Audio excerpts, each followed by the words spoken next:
బెంగళూరుకి చెందిన అన్సారీ, ఇబ్రహీం వీళ్ళిద్దరూ రాజస్థాన్‌కి చెందిన ఇద్దరు మార్వాడి మైనర్ బాలికలను లవ్ చేస్తున్నామని నమ్మించి బంగ్లాదేశ్‌కి అమ్మేద్దామని ట్రై చేసిర్రు. అయితే వీళ్ళిద్దరు ముస్లిమ్స్.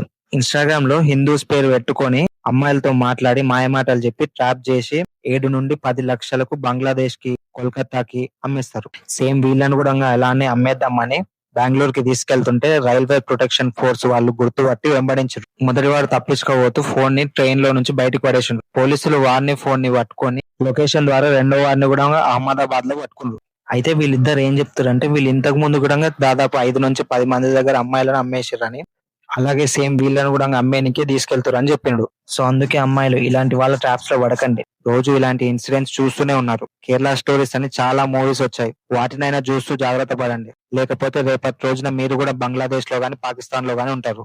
పేరెంట్స్ కూడా పిల్లల్ని అబ్జర్వేషన్ లో పెట్టండి. అసలు వాళ్ళు ఫోన్ ఎందుకు వాడుతారు, ఎవరితో మాట్లాడుతారు, ఫోన్ అవసరం ఉందా లేదా, వాళ్ళకి అన్ని చూసుకోండి. ఇంత పెద్ద సంఘటన జరిగితే దీని గురించి ఎవరు మాట్లాడతలేరు. ఆడవాళ్ళ హక్కుల కోసం పోరాడే సూడో ఫెమినిస్టులు కూడా దీని గురించి మాట్లాడట్లేరు.